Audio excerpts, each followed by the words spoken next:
So today we're wrapping up our series, Better Decisions, Fewer Regrets. And the big idea in this series is the often overlooked relationship between good questions and good decisions. Good questions actually set us up to make good decisions. And I'm convinced that if you've been following along in this series, that you're convinced as well, that if you will ask, answer honestly, and act on your answer to the 5 questions we're talking about in this series, you will make better decisions, and consequently, you will live with fewer regrets. Your life will be better, and the people who look to you and depend on you, their lives will be better as well, because we aren't the only people impacted by our decisions, right? And we're not the only people impacted by our regrets either. Quick review. The first question we explored was the integrity question. The integrity question. Am I being honest with myself? Am I being honest with myself? Really? You will never get to be where you want to be until you are honest about where you currently are. The most difficult person to lead is always the person in the mirror. So whenever you're making a decision of any consequence, before you commit to an option, ask yourself, am I being honest with myself? Am I being honest with myself about why I'm doing this, choosing this, purchasing this, calling him, calling her back? Second question was the legacy question. The legacy question is, what story do I want to tell? When the decision that you're in the process of making right now, relational, financial, academic, professional, when the decision you're in the process of making right now, when it's nothing more than a story you tell, what story do you want to tell? Make it a story you're proud to tell. In fact, better than that, be the hero in your own story, not the villain. Be the person who exercised self-control, not the person who lost control. Use your superpower. We've talked about that. Your respond ability, that's your superpower. And you decide your story one decision at a time, because as far as it's up to you, you write the story of your life one decision at a time. I want you to write or decide a great story. Our third question was the conscience question. Is there a tension that deserves my attention? Is there a tension that deserves my attention? You're considering an option and you're thinking about doing something specific. You're about to pull the trigger on the decision and everybody's nodding, everything looks good on paper, but there's just something about it that doesn't seem right, something that you can't put your finger on. When that happens, pause and pay attention to that tension. Now, last time we were together, we explored the fourth question, the maturity question. And the maturity question is, what is the wise thing to do in light of your past experience, in light of your current circumstances, in light of your future hopes and dreams? What is the wise thing for you to do? An option may be legal or acceptable or permissible, not exactly immoral, but is it wise? Remember this, a decision can be not wrong and not wise at the same time. Unwise decisions, remember this, unwise decisions are gateway decisions. They lead to regret. In fact, your greatest regret was preceded by a series of unwise decisions. How do I know that? Because it's true for all of us. The decisions that preceded your greatest regret, they weren't wrong, they weren't illegal, but looking back, they were terribly, terribly unwise. So decide wise. And that brings us to our last question. Our fifth question is actually the relationship question. Now, again, if you've been a part of this series, you know by now that most of these questions are a bit terrifying because they are in fact so clarifying. And by clarifying, I'm referring to the fact that in most instances, you know the answer to the question even before you finish asking the question, right? And once we know, we can't unknow. And once we know the answer to these questions, we feel accountable. We feel accountable to ourselves, which is good. And honestly, it's a bit terrifying. It actually reminds me of a question my mentor, Reggie Campbell, used to ask me. He used to say this. He'd say, Andy, what do you hope I don't ask you about? Now, that's a terrifying question, right? Andy, what do you hope I don't ask you about? So I would dodge this question and I would say this, well, you can't ask that question, Reggie. You got to dig around a little bit. That's cheating. You got to discover that for yourself. And he would laugh and then he would repeat the question. Andy, what do you hope I don't ask you about? So our fifth and our final question is perhaps the most clarifying question of all, but honestly, in some ways, it's the most terrifying question of all. It's clarifying, and clarity is often the thing we need to push us past our resistance to making a good decision. And I promise you, There will be resistance with this one. In fact, this may be the question you will be most tempted not to answer honestly, because it will require the most of you. So, once again, the disclaimer, you don't have to act on your answer, but you owe it to yourself to know the answer to this question, because what you won't know, what you refuse to know, can hurt you. And in this case, what you refuse to know or acknowledge or admit is going to hurt the people closest to you as well. Again, this is the relationship question. And as I mentioned last time, when you envision your future, isn't this true? When you envision your future, you never envision yourself alone. There's always somebody beside you. This is true of all of us. And perhaps that somebody is already beside you. Our final question, this fifth question, will help you keep them there. Perhaps you're looking for that someone. Getting in the habit of asking this question now, if you do that, you will become the person that the person you're looking for is looking for. Because you know who you're looking for? You're looking for someone amazing, right? So are they. Asking and acting on this fifth question will increase your amazing quotient, I guarantee you. But the benefit of asking this question, this relationship question, it actually extends beyond that special somebody.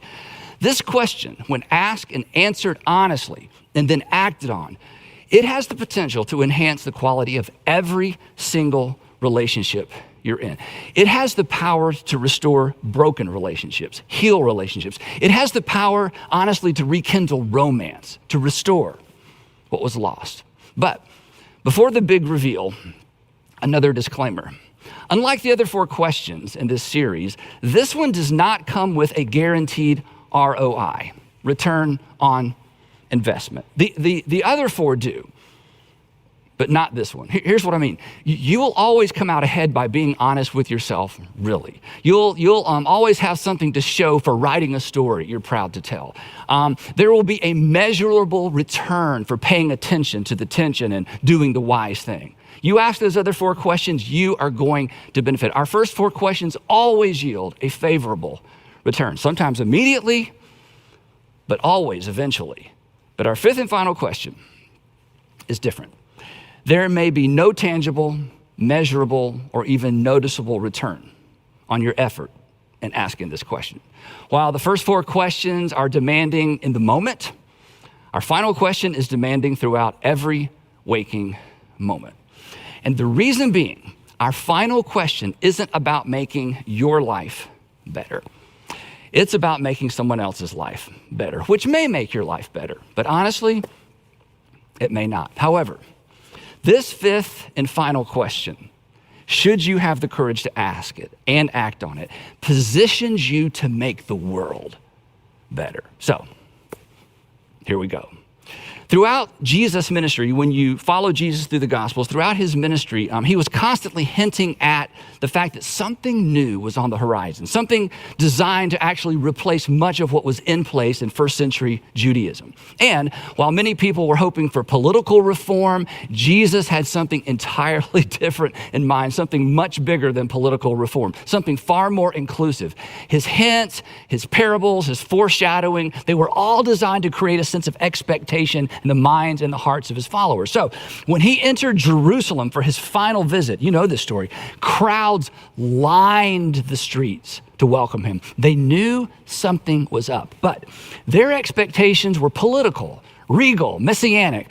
He had their attention, but they did not understand his intention. In fact, even his 12 apostles were confused about his ultimate aim. Right up to the very end, they are jockeying for positions of power in the soon-to-be reestablished independent kingdom of Israel. So, on the night of his arrest, he gathers them together for what would be their final Passover meal, and he finally reveals his intentions. He makes his intentions clear. To begin with, he announced that he was leaving. And that was a problem. As we've talked about before, Jesus was their security blanket. Wherever Jesus went, crowds gathered. And the crowds kept Jesus' enemies from getting close. So if Jesus leaves, if Jesus goes missing, odds are the apostles are probably going to go missing as well, and not in a good way. Besides, why would Jesus leave now? They were on the precipice of a revolution. I mean, the kingdom was about to be restored. So on this final night together, he spells it out for them in terms that have become so familiar to many of us. I'm afraid that they leave little to no or make little to no impact. Now, we don't doubt they're true. We don't doubt what Jesus says is true. After all, Jesus spoke these words. But these words don't rock us back on our heels. They don't send us rushing home or back to work or back to the neighborhood with an apology on our lips. These words, this command from the lips of our Lord, think about that. They just don't stand guard over our words like they should. They don't stand guard over our responses, our actions, or our attitudes the way they were intended to. In fact, when I read Jesus' words to you in just a moment, you may be tempted to respond with, oh, I've heard that before. Oh, that again, which is unfortunate because these words spoken by Jesus to his closest friends, men who would earn the reputation for turning the world upside down, these words explain the event that we cling to when we sin, when we fall short. Isn't this true? When you wonder where you stand with God, in those moments as a Christian, what do you lean into? You lean into the event of Christ's death on the cross as the payment for your sin, right? Jesus died for me, so I have a right standing with God. But his death on the afternoon after he spoke these words was actually an illustration of these words and a reminder of how central these words are to our experience as Jesus followers. They represent in a way the epicenter of the Christian faith. These words are really what the kingdom of God looks like on earth. Paul, who was clearly rocked back on his heels by these words and actually never recovered, when he wrote his letter to Christians living in the Roman province of Galatia, he said this, he said, the only thing that matters is these words. And then in 1 Corinthians, he declares that if we don't get this one thing right, it doesn't even matter what else we get right. He understood what we missed. And here's the thing, and I understand this, we want deeper. And Paul would respond to that, we want deeper request like this. You want deeper? You want deeper. You want deeper because you've never witnessed a man being flogged to the point to where he wants to die, but can't, because the soldier inflicting the pain knows exactly when to stop. Not out of mercy, but because the goal was to inflict as much pain as possible. Death would be merciful, but out of a desire to cause as much suffering as possible, they would stop. When we think there's got to be more, it's because we've never witnessed a crucifixion. We've never seen someone choose days ahead of time to lay down their life for an enemy. There is nothing deeper. There is nothing more profound. There is nothing more contrary to fallen human nature. There's nothing with more potential to change everything than Jesus' instructions to his followers the night of his arrest. His words represent a paradigm shift of, it's no exaggeration to say, of epic proportion. They would turn the world upside down because they established a kingdom that looked upside down to the world. And what began as a harmless threat to the empire, a harmless threat to the temple, a Nazarene sect, a cult, would eventually engulf the empire. And his words to his disciples during that last Passover meal, they serve as the context. They serve as the fuel, the match for our fifth and final question. Here's what he said. And I wish for a moment you could hear them as if you're hearing them for the very first time. Allow these words to set you back on your heels, to leave you scrambling for your slice of the conflict pie in your relationships. I hope they will compel you to forgive, to be kind, to loan your strength, to tame your tongue, to adjust your pace, to open your wallet, to reshuffle your values. Here's what he said. A new command I give you. And of course, they didn't need any new commands. They had plenty. Besides, earlier, Jesus had just reduced the entire list to two: love God and love your neighbor. Those are the two we know, right? So Why do we need a third? And besides that, why was he talking about commands? They needed to make plans. I mean, and what gave Jesus the right to add any new commands? Only God had the authority to add commands. Exactly, right? As it turned out, Jesus wasn't adding a command to an existing list of commands. He was doing something far more radical. He was replacing the existing commandments, all of them. And one reason that this new command doesn't have its desired effect on many of us is because we were raised to believe that his new command was simply another command to be added to the Big 10 or the Big 600 plus.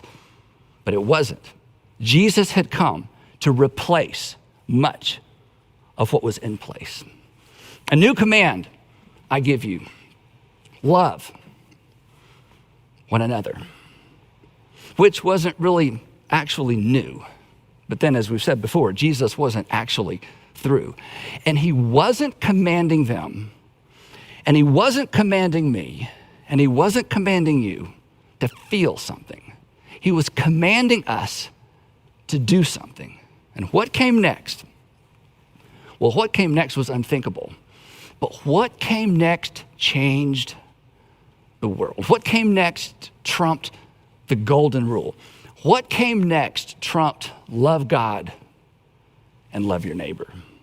As I have loved you, so you must love one another.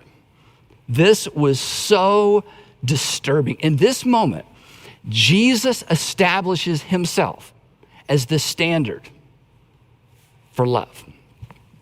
The standard against which we are to measure and evaluate our behavior if we're Jesus followers. You've heard it said, believing is all that matters. If you were raised in certain kinds of churches, it's all about believing. Jesus would say to you, if you're going to participate in my kingdom, loving as I have loved is what matters most.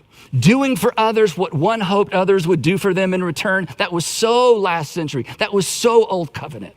Jesus tells his followers on the night of his arrest to do unto others as he had done unto them. Now, this was extraordinarily personal for the guys seated around the table, right? I mean, when we read, as I have loved you, you're to love one another, we think of the cross. They didn't. They thought back over the previous 3 years. I mean, Jesus could have gone around the table and called them all out one by one. Matthew, you remember what you were up to when we met? Yes, sir, I was working for Rome from home. I was pretty much a government-sanctioned thief with bodyguards. I remember because good people, they kept their distance from me. And Jesus could have said, Matthew, do you remember what I said to you that afternoon when we met? Yes, sir. You invited me to follow you. And no one had ever done that before. In fact, when people thought I was following them, they just rushed home. Exactly. Matthew, extend that same grace to every single person you meet for the rest of your life.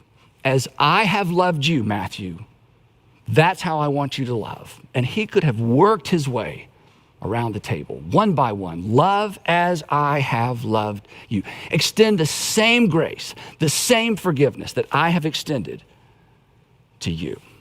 So, real quick, how about you? Well, let's put you in Matthew's seat for just a minute. What were you up to? What were you up to when you first understood and accepted the call to follow Jesus? Think about that season of your life. And to think, he loves you. Anyway, he hears your prayers. He forgives you over and over for the same dumb stuff, right? Me too. I mean, in my case, I have no excuse. I have no excuse not to extend grace, forgiveness, and mercy, second and third chances to everybody I meet because I've been commanded to love as I have been loved. And I have been given second and third chances by my Savior. And as Jesus looked around the table that night, he could have added, and gentlemen, if you think you've seen me love, you haven't seen anything yet. Because tomorrow, covered in my own blood, I'll put on a demonstration of love that will take your breath away. But more important, it's going to take your sin away. And it's going to take your excuses away, not to love.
Way I have loved you. Tomorrow I'm going to give my life away for you and for my enemies.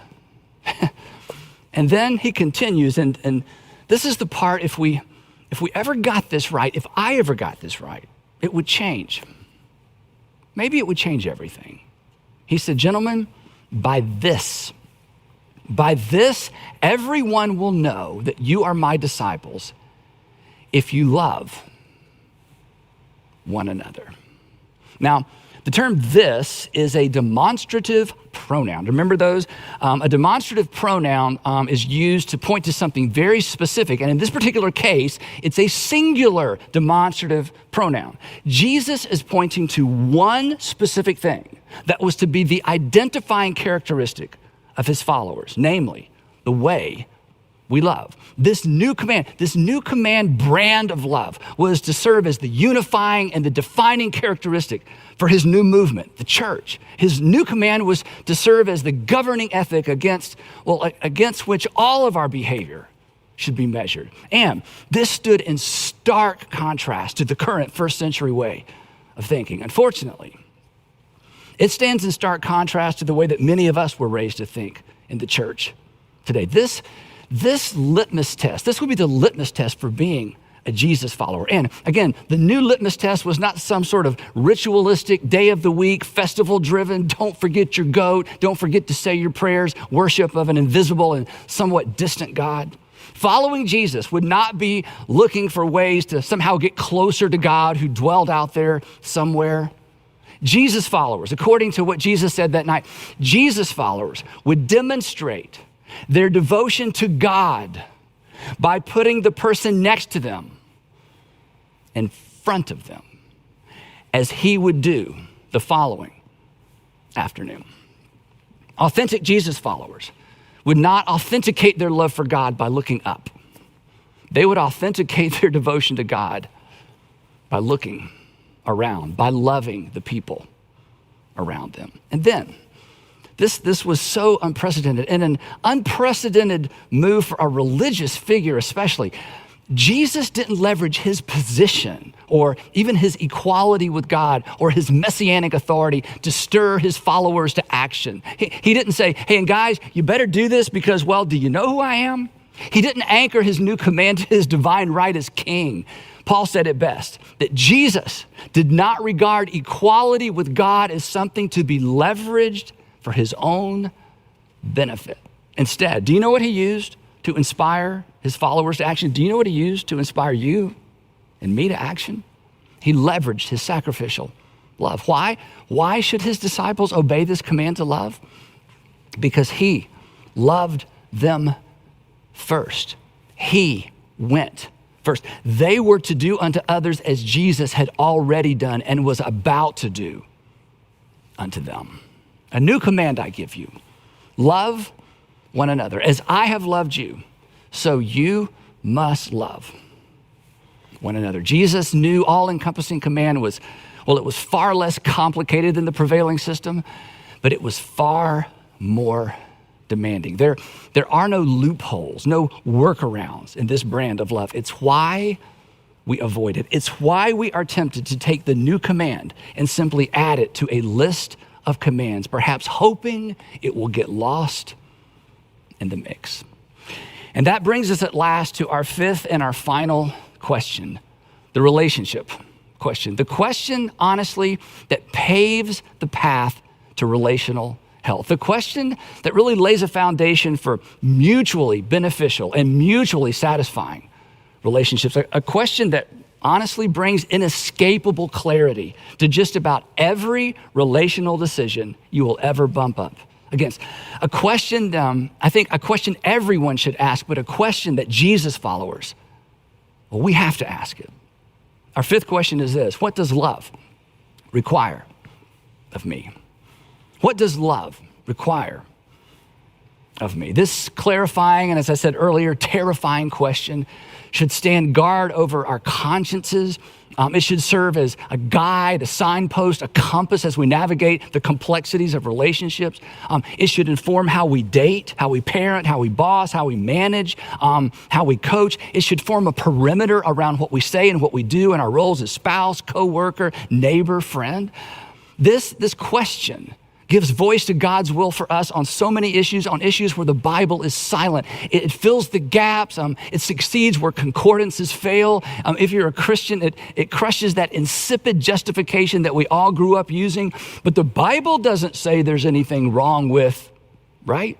This question closes all those loopholes. In fact, it exposes our hypocrisy. It stands as judge and jury. It's so simple, but it is so inescapably demanding, and it intersects with every imaginable relational scenario. I mean, we're all tempted to ask or wonder sometimes relationally, how little can I get by with, right? The very thing we don't want the person on the other side of us to consider. This question calls us to account. So, relationally speaking, when you're not sure of what to say or do, simply ask, what does love require of you? When unsure of what to say or do, ask, what does love require of you? And then do unto others as your heavenly Father through Christ has done unto you. He did what was best for us. We are in turn to do what's best for others. We are to love as we have been loved. And when we fall short, we're to own it quickly. We're to own it before anyone even has to bring it to our attention. And if that sounds like too much to ask, congratulations, then now you know that you understand exactly what Jesus is asking of us. If there's something in you that's like, I just don't know if I can live up to that, then you understand what he's calling us to. Now, I imagine that you're smart enough and emotionally dialed in enough to know what love requires of you most of the time, even if we don't want to admit it, right? But just in case, if love one another is not specific enough, the New Testament is actually full of real-world applications of what Jesus' new command brand of love looks like. In fact, the authors of the New Testament did not add to Jesus' new command. This is an area where it gets confusing really quickly. They didn't come along and add to Jesus' new command. They simply explained what it looks like. They tell us how to apply it. And the Apostle Paul provides us with, I think, the clearest applications. In his letter to Christians living in the Roman province of Galatia, we mentioned earlier, he says this: when it comes to relationships, God will always nudge you. The Spirit of God will always nudge you in the direction of kindness, goodness, gentleness, faithfulness, and self-control. When you're tempted to try to control someone else, Paul says the Spirit of God is going to nudge you in the direction of self-control, because that's what love requires of you. When in doubt, simply max these out. But this was actually the Apostle Paul's abridged list. His most detailed description of what real-world love looks and acts like is found in his first letter to Christians living in Corinth, right? We've talked about this so many times. In fact, that list is so familiar, I fear it doesn't even create so much as a ripple in our conscience sometimes, especially for most modern readers. And that's unfortunate, because Paul's description in 1 Corinthians is the gold standard of what love looks like in the real world. What does love require of us? You know this. He says, well, it's patient. It's kind. This brand of love doesn't envy. It doesn't boast. It's not proud. It does not dishonor others. Love never treats another person dishonorably, disgracefully, indecently. Again, love never treats another person dishonorably.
Disgracefully or indecently. One more time. Love never treats another person dishonorably, disgracefully, or indecently, because Jesus never treated another person, including you, dishonorably, disgracefully, or indecently. What if we just got that right? Love, he goes on, he says, love doesn't create regret. It's not self-seeking. It's not easily angered. It doesn't keep score. Love conveniently forgets the bad and elevates the good. Love forgives and pretends to forget. That's what love requires. Love doesn't delight in evil, but it rejoices with what's true. It always protects. In other words, love never smuggles something harmful into the relationship. Just the opposite. Love keeps harmful things out.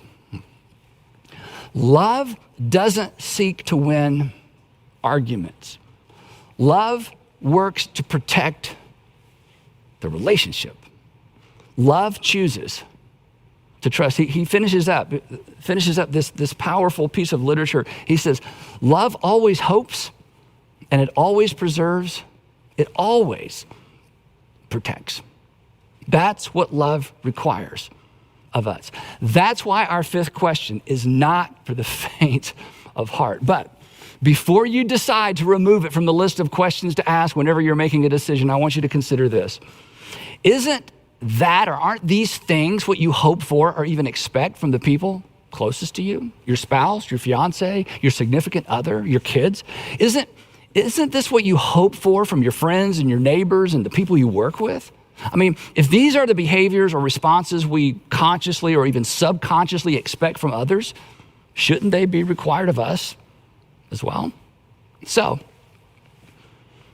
before you react to someone, before you over-respond to someone, before you remind them of their past, before you get out of the car and go into the house to straighten everybody out, before you walk into his or her office, as you're contemplating that invitation, before you decide, ask, what does love require of me? What does love require? I know what I've done in the past. I know what everybody expects. I know what everybody else does. I know what my pattern and my habit has been. I know what they deserve. But what does love require of me? If you're a Jesus follower, this is like asking, what does my Lord require of me?